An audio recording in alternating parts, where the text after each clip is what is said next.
Pemirsa, terima kasih Anda masih bersama kami dalam program Sorot, dan Anda bisa saksikan program Sorot ini di live streaming kami di www.banyumastv.com. Masih dengan tema kita malam hari ini, yaitu refleksi peringatan Hari Buruh di tengah pandemi ini, dan masih bersama dengan Kepala Dinakar Kop UKM Kabupaten Banyumas, kemudian juga dari Forum HRD Kabupaten Banyumas. Pak Jokowi merefleksikan atau refleksi yang harus direfleksikan di Hari Buruh ini seperti apa sih? Dari pengusaha, dari pemerintah, gitu, dari buruh sendiri seperti apa? Ya, tentu yang perlu kita pahami bersama ini, kita harus sadar betul bahwa kondisi My Day saat ini kan di dalam satu kondisi dunia sedang mengalami pandemi. Oleh karena itu, maka perlu kita sikapi dengan kearifan berpikir bahwa My Day tetap kita peringati, tetapi tetap kita juga harus berupaya bagaimana agar pandemi ini segera berakhir. Oleh karena itu diperlukan sebuah keinginan bersama agar My Day ini dijadikan momentum bagi pengusaha untuk bangkit, pekerja juga bisa menjaga dirinya agar dia tidak sakit, maka agar apa? Agar nanti kedepannya bisa lebih baik dari kondisi sekarang ini. Refleksinya itu sebenarnya. Dan My Day ini adalah milik kita semua.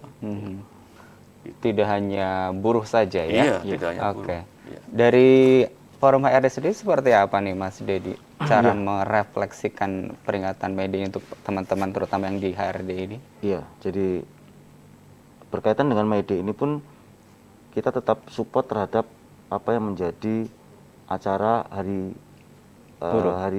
lahirnya ya, ya istilahnya hari lahir buruh. Tadi yang Pak Jokowi sampaikan, makanya tetap di tanggal 1 itu pun kita apapun tetap kita melaksanakan itu. Dan tadi disampaikan bahwa bukan hanya buruh, tetapi pengusaha, masyarakat yang lain pun tetap. Dan bagaimana cara merefleksikannya itu tidak seperti nanti yang ada, tetapi dengan situasi dan kondisi pandemi ini kita harus supaya tetap apapun tadi disampaikan Pak Jokowi, ya buruh tetap sehat, bisa bekerja, perekonomian tetap di Banyumas tetap berjalan, dan tetap dan menjadi lebih baik untuk tahun-tahun ke depannya. Oke, karena di pandemi ini tentunya banyak sekali tatanan-tatanan yang berubah ya Mas betul Dedi, sekali. di tempat kerja begitu. Betul ya. sekali. Bagaimana nih Forum HRD memiliki peran ini untuk teman-teman para pengusaha? Iya, itu tetap sudah ditekankan bahwa itu menjadi prokes adalah satu syarat yang nantinya memang harus dilakukan, wajib dilakukan sebetulnya itu. Dari semua bidang unsur badan usaha tetap dilakukan itu. Nanti karena salah satu hal seperti itu termasuk dengan sisi sumber daya manusianya. Jadi sumber daya manusia pun seperti itu, bahwa aturan-aturan main sudah dibuat, protokol kesehatan sudah dibuat, dan di setiap badan usaha saya terima kasih sekali. Setiap bulan itu kita pun harus melaporkan kepada Dinas Tenaga Kerja berkaitan apa upaya-upaya setiap bulannya berkaitan dengan yang tadi disampaikan protokol kesehatan. Oke, jadi progresnya seperti apa ya? Ada laporannya setiap ada laporan setiap bulannya. bulannya. Jadi tidak hanya kita sampaikan secara omongan, tetapi ada data yang disajikan. Oke, Pak Jokowi tadi menarik sekali kalau Pak Jokowi tadi bilang sekarang dunia sudah mulai sedikit menggeliat, gitu ya, faktor sektor ekonomi juga sudah menggeliat, sektor terutama mungkin pariwisata juga sekarang sudah mulai ya Pak. Ini yang banyak sekali menyerap tenaga kerja. Seperti apa sih gambarnya di Banyumas sendiri? Kalau gambaran di Banyumas kan semua sektor sekarang ya dengan adanya pelonggaran tentu bertahap ya Pak? Ya pasti bertahap, tetap mengedepankan prokes itu.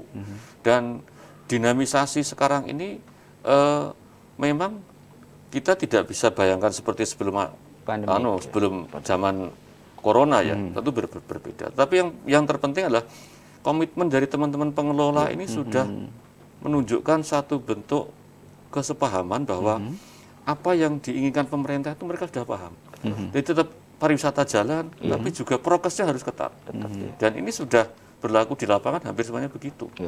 Yang terpenting bagi kita sekarang ini adalah bagaimana menggelorakan semangat bahwa prokes ini menjadi sesuatu dalam kehidupan kita di semua sektor kehidupan. Itu yang terpenting bagi kita. Oke. Di Hari Buruh ini tentunya tidak hanya selalu berkutat dengan masalah upah begitu ya Pak Jokowi. Kalau pengupahan sendiri di Kabupaten Banyumas seperti apa? Kalau kita UMK kita termasuk naik 3,6 3,68% dari tahun kemarin. Sehingga kita termasuk, terima kasih kepada teman-teman Apindo yang sudah di saat kondisi seperti ini masih bisa berjiwa besar ya Mas Dedi ya, untuk masih bisa naik, gitu. masih bisa menaikkan UMK bagi teman-teman pekerja. Betul sekali, Pak. Kita termasuk paling tinggi se-Jawa Tengah, rata-rata 1,7 kenaikannya ya. Kita 3,68%, paling tinggi kita.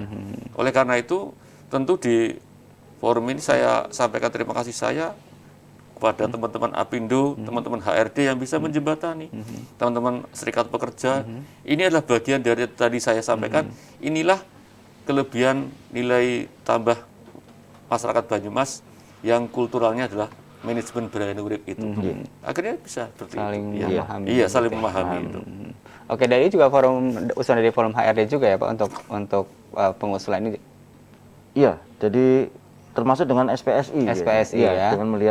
Dengan melihat kan ada beberapa hal, kalau 36 kalau nggak salah yang itu yang harus di ini, dan terima kasih pemerintah sudah memberikan yang terbaik apa yang menjadi acuan dengan situasi dan pandemi seperti ini. Ini sangat bersyukur sekali sebetulnya bagi kami dari buruh di Kabupaten Banyumas. Tadi yang Pak Jokowi sampaikan itu memang benar sekali bahwa dengan situasi pandemi seperti ini kami juga nggak nyangka bisa ada naik ya, ada kenaikan ya. Nah itu hidup saja sudah, bertahan hidup, bekerja saja kita sudah sebagai tenaga kerja sudah bersyukur sebetulnya kan seperti itu.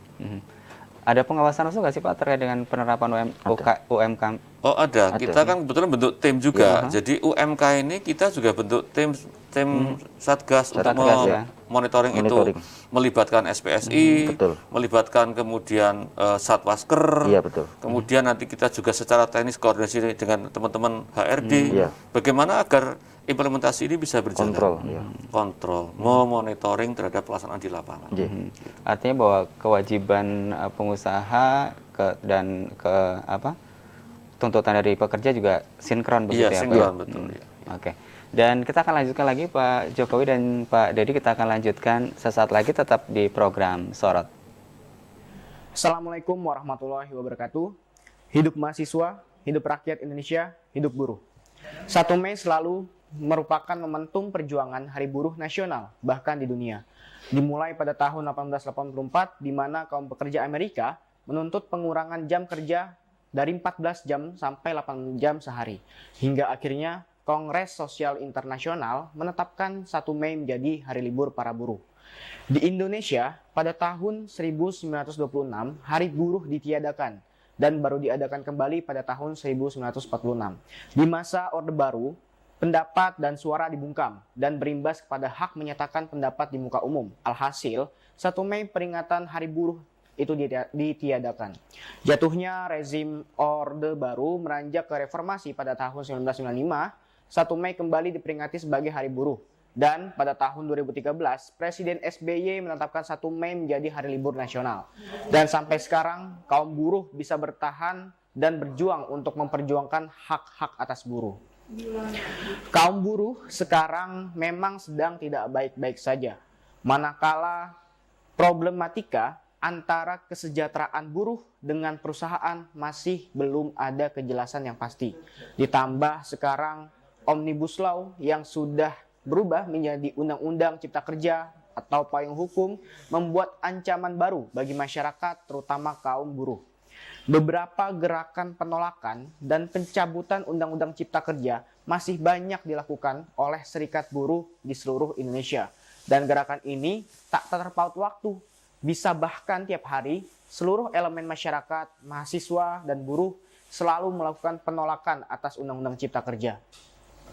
Banyak penolakan terhadap substansi dari Undang-Undang Cipta Kerja sendiri. Yang pertama berkaitan dengan PKWT.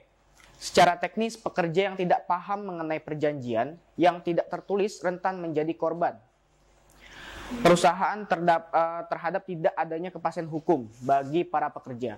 Kedua, tentang pengupahan yang masih merugikan kawan-kawan buruh. Ketiga, penghapusan UMK dan UMSK yang menguntungkan perusahaan. dan masih banyak lagi. Hari ini buruh masih mendapatkan ketakutan akan kebijakan pemberian THR terhadap buruh. Kemenaker telah menerbitkan surat edaran untuk mengakomodir THR untuk kaum buruh, yang mana surat edaran tahun ini ketetapan pemenuhan THR oleh perusahaan kepada buruh tidak lagi diberikan secara bertahap.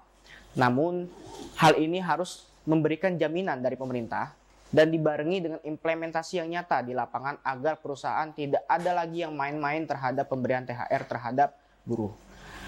Alhasil, buruh pada situasi sekarang, pada 1 Mei, akan terus menyuarakan penolakan dan pencabutan terhadap Undang-Undang Cipta Kerja dan menuntut kesejahteraan terkait dengan pengupahan ataupun tunjangan hari raya. Maka dari itu, saya selaku Menko Politik Pergerakan BEM Unsut mengajak rekan-rekan semua untuk bergabung menyuarakan aksi tuntutan untuk merefleksikan momentum Hari Buruh pada tanggal 1 Mei 2021. Dengan begitu, kita bisa bersama-sama menyuarakan atas ketidakadilan apa yang dirasakan oleh kawan-kawan buruh. Sekian dari saya, terima kasih. Wassalamualaikum warahmatullahi wabarakatuh. Hidup mahasiswa, hidup rakyat Indonesia, hidup buruh.